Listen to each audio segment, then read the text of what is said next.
سلام دوستان، بریم سراغ یه ویدیو آموزشی و تحلیلی از بیت کوین. همونجور که میبینید بیت کوین روند صعودی خودش رو ادامه داده. ما یه ABCD براش رسم کردیم و بعد از اون یه فیبو. خب میبینید که دقیقا همونجور که باید به فیبو واکنش نشون داده، سطح یک برگشته. این سطح حمایت رو نتونسته رد کنه که یعنی پیش بینی هم نمیشد که بتونه اینو به خودش ببینه برگرده و بیشتر ریخت و به سطح حمایتی بعدی رسید. اینجا بین سطح مقاومت و حمایت یه رنجی ایجاد کرده و ادامه داستان. خب ببینیم این رنج کجا میخواد ادامه پیدا کنه. ببینید همونجور که میبینید یه الگو اینجا تشکیل شده، یه الگوی کاملا واضحه. اگه اینو به سمت بالا بشکونه که خب چون روندش هم صعودی احتمالش هست به سمت بالا بشکونه و کما که این وقتی این اصلاح ریز قیمتی، اصلاح تقریبا 2-3 هزار دلاری رو به خودش دیده، RSIش هم شارت شده و به زیر محدوده 70 وارد شده. خب این پالسای مثبتیه که میگه به ما احتمال اینکه بیت کوین به سمت بالا حرکت کنه هست. اگه به سمت بالا حرکت کنه که یه رشد خوبی داره، یه پامپ قیمتی ایجاد میشه و یه پولبک ریز و دوباره ادامه روند.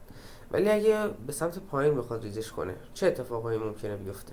من اینو حذف کنم، نمودار یکم شفافتر بشه. اگه به سمت پایین بخواد این رو بشکنه، احتمال چند تا خط حمایتی مهم داریم براش. یکی از این خط ها اینجاست که اگه بخواد بشکنه ممکنه بیاد تا اینجا پایین، تا اینجا بیاد پایین و دوباره برگرده به سمت بالا.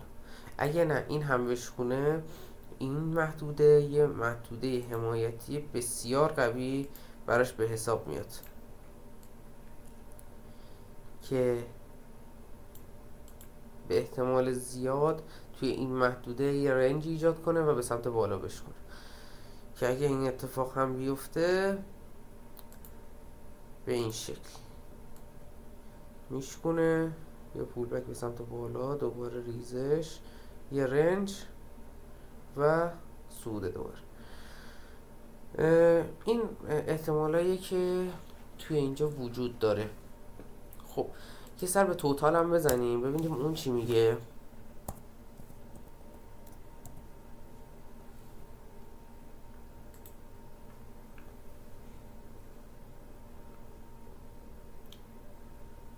خب دقیقا همینطور توی توتال هم که میبینید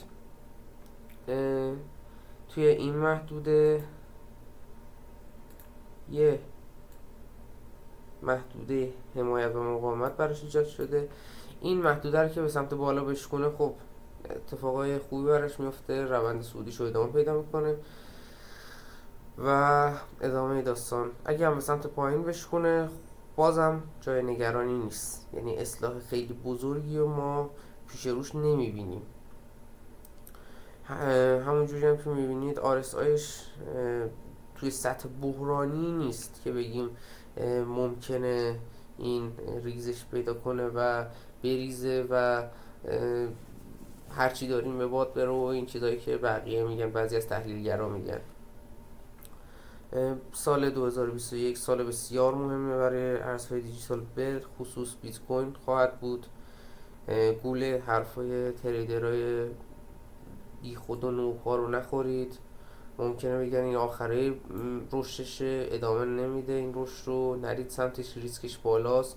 منم نمیگم الان برید بیت کوین بخرید، احتمالا اصلاح داشته باشه ولی انتظار نداشته باشید بیت کوین رو 10,000 دلار بخرید. شما این روند ادامه پیدا میکنه، انشالله که قیمت‌های بالاتری هم توی بیت کوین ما خواهیم دید.